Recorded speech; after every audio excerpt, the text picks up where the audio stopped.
Un cordiale saluto a tutti i radioascoltatori e agli internauti che ci guardano sul sito www.lavitacattolica.it.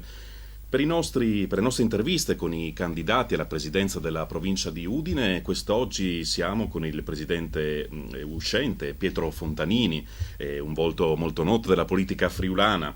Ne ricordiamo alcuni dati biografici: 60 anni di professione insegnante, ma ormai da parecchi anni, diciamo, prestato completamente alla politica. È stato per lunghi anni sindaco di Campoformido, tra il 93 e il 94 presidente della regione, anche per un breve periodo presidente del Consiglio regionale, e poi senatore per una legislatura e deputato per 2 legislature.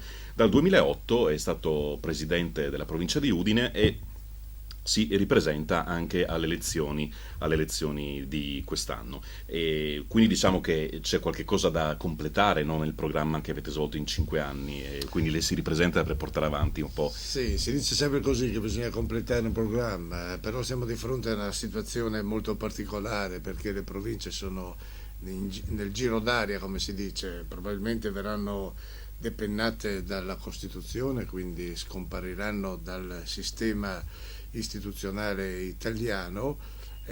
Allora è importante cercare in questa regione che si chiama Friuli Venezia Giulia dare un futuro a quella realtà che è la realtà rappresentata dal popolo friulano, dal suo territorio. Allora io, che non ho mai difeso la provincia tout court, ho sempre detto che bisogna andare a una rivisitazione, a un superamento, ho indicato un'ipotesi di soluzione che potrebbe essere la città metropolitana per Trieste e la provincia del Friuli per le 3 province friulane che attualmente operano all'interno del nostro territorio, perché è una situazione, come dicevo, molto delicata quella che stiamo attraversando. Perdere un ente che sia l'immagine del Friuli e del suo territorio, della sua storia, sarebbe un grave delitto, e penso che rischieremo veramente di tornare indietro sia nella specialità che riguarda tutta la regione, ma soprattutto noi come friulani non avremo più quell'immagine forte che nei secoli abbiamo avuto, perché sono passati tanti sistemi politici, tante situazioni amministrative, però il Friuli ha avuto sempre qualche ente che lo rappresentasse, e purtroppo la città di Udine e i paesi e i comuni non sono sufficienti a rappresentare quella che è l'entità e la forza, la storia del popolo friulano. È sicuramente un progetto molto importante che tra l'altro anche diciamo, è una delle aspirazioni storiche dell'autonomismo friulano. C'è però un rammarico che in questi 5 anni, sia di legislatura regionale e provinciale, questo tipo di progetto non è riuscito a fare dei passi avanti. La regione un po' ha rinviato completamente le scelte, e anche i rapporti tra le province, che sembravano negli anni scorsi poter un po' decollare, almeno con Pordenone, sulla unione delle province friulane, in realtà si sono raffreddati. Sì, questo è vero perché la regione non ha legiferato, la regione ha abdicato il suo ruolo di organismo legislativo che deve normare una situazione che va normata. Poi tra di noi, tra province, non abbiamo dialogato in maniera sufficiente. Gorizia non aveva mai voluto far parte di questa associazione delle province friulane. Pordenone, per una visione un po' troppo nazionalistica, ma non nazionalistica friulana, nazionalistica riferita allo Stato italiano, ha cercato sempre di frenare iniziative, ma il grande assente è stata la regione che purtroppo si dedica troppo ad amministrare e poco a legiferare. Sembrerebbe una bestemmia questa, perché di questi tempi si dice che bisogna molto amministrare, magari poco legiferare. Secondo me invece è l'incontrario, perché noi abbiamo bisogno, essendo una regione a statuto speciale, veramente di fare un salto in avanti sotto l'aspetto legislativo, quindi avere la possibilità di fare norme che riscrivano il Friuli e la nostra regione, diano nuove competenze agli enti territoriali, in questo caso ai comuni, secondo il principio di sussidiarietà, e andando ad una razionalizzazione che è stata fatta in parte, ma che però ha mancato il soggetto più importante, secondo me, che sono i comuni e le province. Alle elezioni regionali la stessa maggioranza che sostiene lei sostanzialmente ripropone appunto Renzo Tondo, che in questi anni non è sembrato, diciamo, molto caldo su una proposta diciamo, di riforma istituzionale come quella che lei sostiene. E anche nella Lega Nord, alle volte tra i diversi esponenti, si registrano delle posizioni un po' differenti che sembrano un po' rispecchiare alcuni radicamenti territoriali, per esempio Pordenone e Gorizia sono molto più freddi, eccetera. Ecco, lei crede che nei prossimi anni sarà possibile superare queste difficoltà e dare una visione unitaria? Ma io spero di convincere queste persone scettiche nei confronti di un passo in avanti per quanto riguarda le province. Lo dico secondo due parametri. Il primo è quello che aveva già indicato il governo Monti quando ha detto le province italiane vanno dimezzate, dobbiamo ridurre di numero in metà e quindi bisogna andare ad un accorpamento. Restano in piedi quelli che hanno i numeri. La provincia di Udine ha i numeri, ha 540.000 abitanti, quindi siamo molto al di sopra dei 350.000 previsti da questa norma che aveva preparato il governo Monti. Per quanto riguarda il territorio non parliamo, perché siamo abbondantemente al di sopra dei 2.500 km quadrati, perché noi siamo quasi 5.000 km quadrati di estensione. Quindi questa provincia di Udine ha tutte le carte in regola per essere lei l'ente che dovrebbe fagocitare, una brutta parola, ma insomma inglobare, fare da regia per questa provincia del Friuli che io ipotizzo come soluzione per dare qualcosa di moderno anche a questa nostra regione. Da una parte, ripeto, la città metropolitana che riassume la provincia di Trieste, i comuni della zona di Trieste, 6 comuni della zona di Trieste più il comune di Trieste in un unico ente, e da questa parte abbiamo la provincia del Friuli che di 3 province ne fa una sola. C'è il problema di rassicurare gli altri territori friulani che magari vedono in questa proposta una riedizione di un centralismo, diciamo, antico, che è stata anche una miopia, diciamo, negli anni 60 da parte della provincia di Udine. Una chiave potrebbe essere dare per esempio delle garanzie sulla ripartizione dei fondi, dei finanziamenti. Osserviamo nella nostra regione che ci sono degli squilibri che colpiscono prima di tutto la montagna udinese e pordenonese, poi nell'ordine Gorizia, Pordenone, poi c'è Udine e Trieste che invece mantiene, diciamo, dei finanziamenti pro capite più alti. Ecco, potrebbe essere un po' questa la chiave. Sì, bisogna andare ad una perequazione dei finanziamenti perché siamo una regione molto sperequata, cioè Trieste si porta via in tutti i settori più di quanto si porta via Pordenone, Udine e Gorizia. Allora bisogna fare un passo in avanti, perché non ho mai capito perché un chilometro di trasporto pubblico a Udine costa 100, andiamo a Trieste e costa 120. È una cosa che non sta nei piedi da nessuna parte in piedi. Bisogna andare verso i costi standard, bisogna definire quindi un costo base e su quello poi bisogna adeguare tutto il sistema. Io so che ci sono resistenze perché qualcuno pensa che Udine faccia la parte del leone, ma in questo caso siamo con Trieste che fa la parte del leone, perché questa legislatura e anche la provincia di Udine ha sofferto molto perché ha visto quando si sono state fatte delle scelte importanti che è stata penalizzata soprattutto il Friuli a favore di Trieste. Cito un esempio per tutti, l'Erdisu, i 2 Erdisu, no? Che sono funzionali alle 2 università.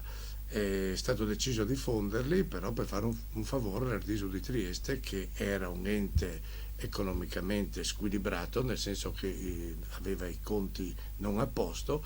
Invece l'Erdisu di Udine, che aveva i conti a posto, ha dovuto in pratica essere mangiato da quello di Trieste, fare un unico ente, così si nascondono magari le diseconomie reali. Bisogna andare verso una situazione di premiare chi è virtuoso, chi sa amministrare.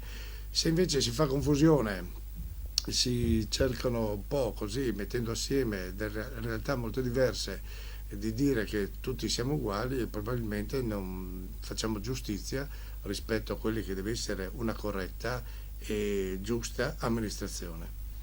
I cittadini però chiedono razionalizzazioni subito, minori costi e sobrietà da parte della politica. La provincia di Udine come ente ha le carte in regola o si può fare qualche cosa di più per alleggerire la struttura? Ma è un ente molto sobrio, perché rispetto alla regione non abbiamo assolutamente fondi destinati ai consiglieri e tutte queste cose. quindi un organismo che è composto da 30 persone, 30 consiglieri, il numero degli assessori saranno 7, quindi si andrà ad una diminuzione rispetto alla situazione attuale, quindi ha già quei numeri secondo me giusti e contenuti per poter amministrare un territorio che, ripeto, è abbastanza grande, perché parliamo di 540.000 abitanti e si va dalla montagna fino al mare, quindi è necessario avere anche una struttura, e poi le regole della democrazia vanno rispettate. È giusto che ci sia un consiglio, anche se non pletorico o sovrabbondante, però di 30 persone, che possono discutere e decidere quali sono le linee e le strategie che la provincia deve portare avanti. E poi bisognerebbe andare alla riduzione ancora di quegli enti intermedi che ci sono tra noi e i comuni. Io ho fatto una battaglia in questi anni contro l'ATO, si chiamava così, adesso gli hanno cambiato nome, si chiama CATO, che sarebbe in pratica l'organismo che riassume tutti i comuni per quanto riguarda l'ente che dovrebbe ottimizzare la gestione dell'acqua. Questo ruolo potrebbe essere benissimo svolto dalla provincia, cosa che già avviene nella nostra regione per quanto riguarda la provincia di Gorizia. Invece qui a Udine abbiamo costituito un ente che costa 1 milione di euro all'anno per affitti, per questioni logistiche che si devono pagare, quando tutte queste spese questa gestione potrebbe essere portata in capo alla provincia senza nessuna aggiunta di costi, portando dei benefici concreti alla bolletta dell'acqua che tutti noi paghiamo, perché queste spese poi vengono caricate sulle utenze che i cittadini pagano. Ecco, affrontiamo il tema dell'economia, che naturalmente preoccupa molto i cittadini del Friuli. La provincia ha un'importante competenza nella gestione degli uffici del lavoro, e quindi in questo momento l'incontro tra domanda e offerta di lavoro è uno degli elementi cruciali. Purtroppo, come tante competenze della provincia, è una competenza in concorrenza con la regione. Questo alle volte crea anche della confusione. Ecco, c'è l'impressione rispetto ai paesi europei più avanzati che non siamo ancora riusciti ad attuare una politica attiva del lavoro ai livelli più elevati.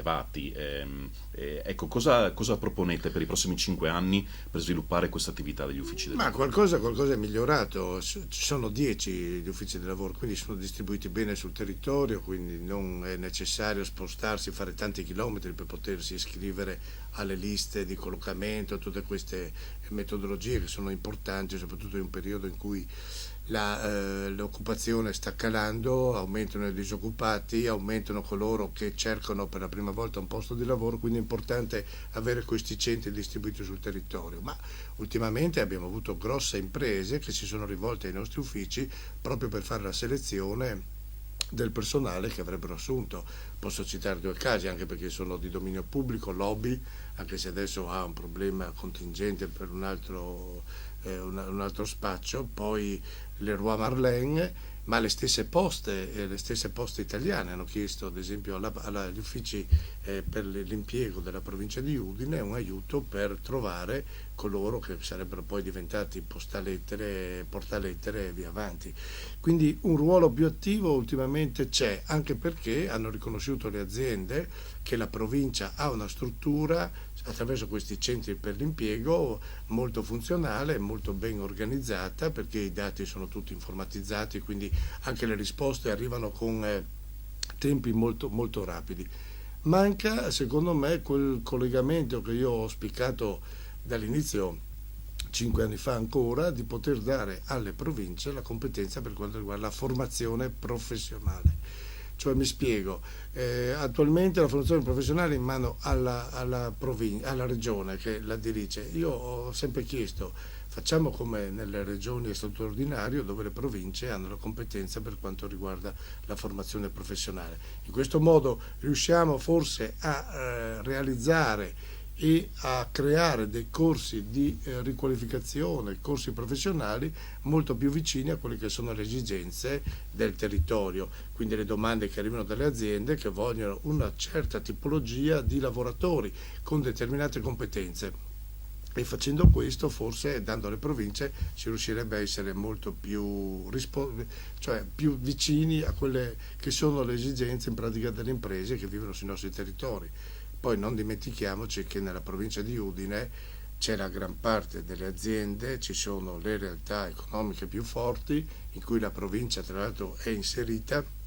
Cito per tutti l'Ausacorno, è un consorzio che gestisce un'area importantissima, la più importante sotto l'aspetto industriale della nostra regione, e il socio di maggioranza è la provincia di Udine, che esprime i componenti del CDA, ma anche che deve guidare un po' questo consorzio per quanto riguarda l'insediamento e lo sviluppo delle imprese che si trovano in questa parte del nostro territorio. Ecco, la provincia non interviene solamente nell'industria, ma anche fa dei propri progetti nell'agricoltura, per esempio per il turismo, anche se naturalmente le competenze maggiori se le è conservate in questo campo la regione. I fondi sono sempre meno, le necessità sempre di più, e in questi settori economici dove bisogna focalizzarsi per dare un futuro diverso e migliore al Friuli? Ma io direi che bisogna fare più sinergia, perché è giusto che sia la regione per quanto riguarda i grandi eventi e le grandi manifestazioni turistiche, però poi c'è tutto un turismo intermedio, un turismo cosiddetto di nicchia, che è bene che sia portato avanti dalla provincia, assieme magari poi con le Proloco, con i comuni, che devono vivacizzare e soprattutto stimolare dei percorsi che non siano i classici il mare e la montagna con lo sci, ma che ci sia anche un percorso culturale per conoscere ad esempio i bellissimi luoghi storici del nostro Friuli, conoscere anche quei prodotti tipici della terra friulana e perché no, scoprire questa varietà ad esempio di culture che esistono nel nostro territorio. Cito uno per tutti, Resia. No, Resia è una cosa emblematica, io penso per tutto il mondo, dove una popolazione vive con le sue tradizioni, con la sua lingua, in una valle chiusa che ecologicamente è perfetta e quindi potrebbe, anzi spero che diventi sempre più un luogo di grande incontro e di grande attrazione per chi vuole scoprire qualcosa di unico che esiste ad esempio qui nella provincia di Udine. La provincia fa anche molti progetti nel campo del welfare e mi pare di poter dire che una nota caratteristica è il fatto di cercare di coinvolgere sempre anche il tessuto del volontariato, del terzo settore, no?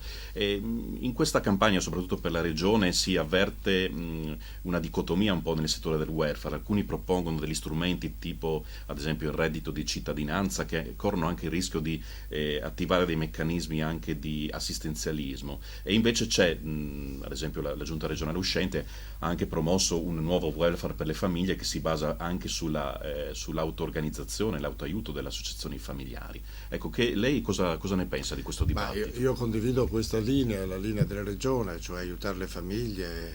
Siamo stati anche qui attivi, anche se la competenza per quanto riguarda soprattutto il campo sanitario assistenziale è marginale per quanto riguarda le province, ma abbiamo realizzato un centro qui a Udine, cosiddetto per i gravissimi, ed è un centro dove vengono ospitati ragazzi, persone che hanno problemi di disabilità molto gravi e quindi l'assistenza è un'assistenza continua e in questo centro ci sono delle professionalità che aiutano queste persone a un recupero e anche a passare delle ore e sollevare al tempo stesso le famiglie, ma poi anche aiutare tutte quelle famiglie che sono mobilitate affinché i propri figli, i propri genitori, le persone che hanno dei problemi possono restare in famiglia con degli aiuti concreti.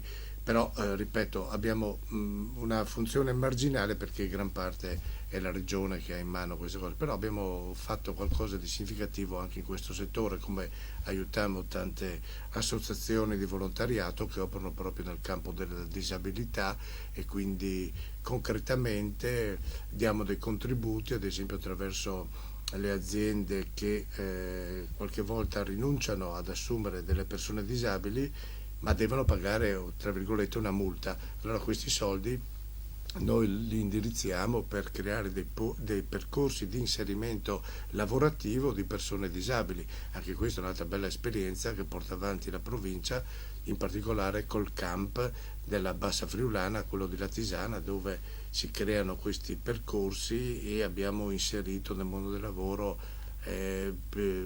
qualche centinaia proprio di disabili che attraverso proprio il contributo economico della provincia hanno trovato un'occupazione.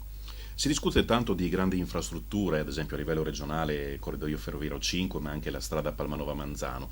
Queste non sono opere di carattere, diciamo, provinciale, però anche la provincia a livello di strade progetta tante opere e ci sono state anche alcune discussioni, ricordo ad esempio la Butrio-Pradamano. Ecco, in questo campo c'è qualche cosa da rivedere, nel senso prendendo atto che le disponibilità sono sempre meno, bisogna cambiare un po' strategia oppure no? Beh, secondo me bisogna cambiare strategia. Noi abbiamo 1300 km di strade che gestiamo, tra l'altro le più complicate anche sul territorio. Cito la strada che porta su a Sauris, per fare un esempio, la strada impegnativa perché non solo si fa la manutenzione ordinaria, ma quando d'inverno nevica bisogna tenerla aperta e quindi immaginate lo sgombro neve, la salatura della strada e via avanti. Stessa cosa posso dire per Sellanevea, stessa cosa per Pramollo. Poi non parliamo di tutte le strade provinciali che sono nelle valli del Natisone, quindi un impegno grossissimo, ripeto, di strade complicate che però sono fondamentali per le persone che vivono in questi territori, perché se manca la viabilità e se la viabilità è bloccata, non si può percorrere strade, vuol dire veramente portare a un isolamento totale aree che sono già compromesse perché hanno difficoltà di comunicazione rapida rispetto a chi vive nella pianura o nel centro Friuli. Però bisogna fare un salto in avanti perché in questa regione ci sono 3 società che operano nel settore della viabilità. C'è Società Autovie Venete che gestisce le autostrade, c'è Friuli Venezia Giulia Strade che ha preso in eredità le vecchie strade statali, non tutte perché una parte è rimasta di competenza dello Stato e quindi dell'ANAS, e poi ci sono le province. Allora forse troppi enti per gestire la stessa cosa, qui bisognerebbe fare una razionalizzazione. Da altre parti hanno fatto delle società assieme tra provincia, regione e in questo caso anche società autostrade. Io spero che si possa realizzare anche in Friuli questo per andare ad una razionalizzazione e anche a un contenimento delle spese. Però non si può prescindere da questo patrimonio importante che è la provincia, perché anche qui abbiamo tutta una struttura di magazzini provinciali dislocati sul territorio, abbiamo un certo numero di dipendenti che operano per tenere la manutenzione ordinaria delle strade e poi anche spendiamo un bel po' di soldi. Noi ad esempio nei 5 anni della mia gestione abbiamo speso quasi 130 milioni di euro per strade nuove, per manutenzioni, per tutte le opere che sono necessarie. Un'importantissima competenza della provincia, alcune ce ne sono diverse in campo ambientale, ma soprattutto la gestione di tutto il ciclo, il coordinamento del ciclo dei rifiuti. 2 o 3 anni fa si parlava moltissimo di nuove discariche, di inceneritori, eccetera. Da qualche tempo non se ne parla, vuol dire che il sistema è in sicurezza e funziona bene, con la raccolta differenziata in aumento si è risolto un po' tutto, oppure bisogna aspettarsi delle sorprese magari nei prossimi mesi, nei prossimi anni? No, è proprio così, la raccolta differenziata ha risolto moltissimi dei problemi. Io mi ricordo all'inizio quando sono entrato a far parte della giunta provinciale, il terrore, tutti dicevano diventiamo come Napoli, ci vogliono discariche, ci vogliono inceneritori. In effetti avevamo intrapreso un discorso per fare un inceneritore insieme a Pordenone, ma poi ci siamo accorti che se spingiamo con la raccolta differenziata, cosa che sta funzionando molto bene, perché noi abbiamo comuni, ad esempio cito Buia che è il migliore secondo le ultime rilevazioni, dove si arriva al 90% del riciclaggio. Poi teniamo presente che viviamo in una situazione difficile sotto l'aspetto economico, quindi c'è stata una diminuzione significativa di rifiuti, perché purtroppo la gente ha meno soldi, consuma meno e quindi anche ci sono meno rifiuti. E poi il riciclaggio, perché riciclare è una cosa corretta, i friulani lo fanno molto bene, sono molto attenti, sono disponibili a migliorarsi sempre di più. Bisognerebbe però travasare questa virtù che molte persone hanno e questo impegno che danno per il riciclo con anche un abbattimento dei costi. E qui dobbiamo fare un salto in avanti anche sotto questo aspetto. La provincia non ha direttamente un ruolo, ha un ruolo un po' di coordinamento. Noi abbiamo una società partecipata che opera nel settore dei rifiuti che però ha gestito una discarica, adesso la discarica è esaurita, deve tenere il mantenimento di questa discarica, ha aperto un nuovo settore che è quello ad esempio degli spazzamenti stradali, creare un impianto che sarebbe l'unico della nostra regione a Palmanova, e poi entrare con quelle società che già operano molto bene nella raccolta differenziata. Ma io mi ricordo che dall'inizio ho spinto molto, anche perché la mia esperienza di sindaco mi aveva fatto capire che la gente è disponibile, ricicla i rifiuti, e quindi bisognava andare, come siamo andati, verso un riciclaggio, un recupero di questi prodotti, e quindi una raccolta differenziata molto spinta, come per fortuna si è fatto in gran parte dei nostri comuni. Volevo chiedere i temi economici parlando dello sviluppo della montagna, non perché sia l'ultimo tema, anzi è forse il tema più grave per quanto riguarda le disparità territoriali. La provincia ha un suo piano progetto montagna che ha portato avanti in questi anni. Ecco, che bilancio si può fare e cosa si deve fare di più?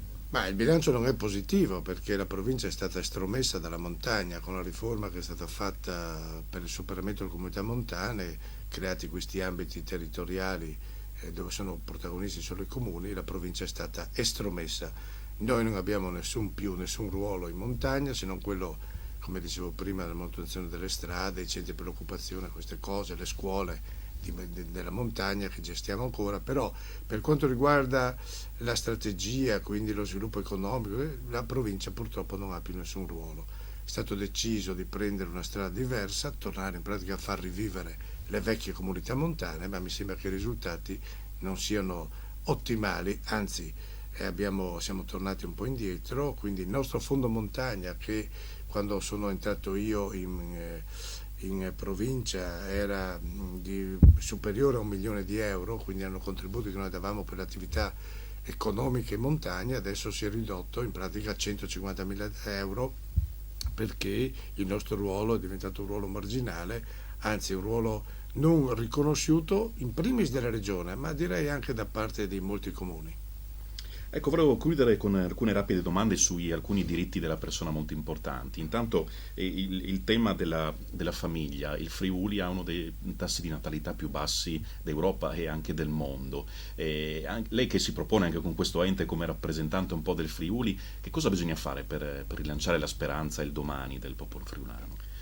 E bisogna concentrarsi molto sul discorso del calo demografico. Il popolo friulano rischia di scomparire proprio perché non ci saranno più friulani, nel senso che nascono troppi pochi bambini.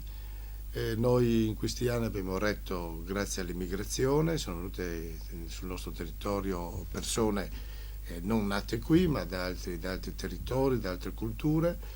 Dobbiamo fare una politica più incisiva, più forte a favore della famiglia, e qui bisogna impegnarsi molto di più di quanto è stato fatto finora. Io non so se adesso la crisi economica porterà ad una maggiore attenzione nei confronti della famiglia, spero di sì, anche perché sotto l'aspetto economico la famiglia è vincente rispetto all'individuo. L'individuo da solo deve sostenere più costi che non un nucleo familiare, quindi anche sotto questo aspetto che è prettamente economico spero che ci sia un ritorno alla famiglia, un ritorno al nucleo familiare e soprattutto una propensione a procreare, a fare figli. Il friulano è un po' pessimista, troppo pessimista, probabilmente questo incide sulla sua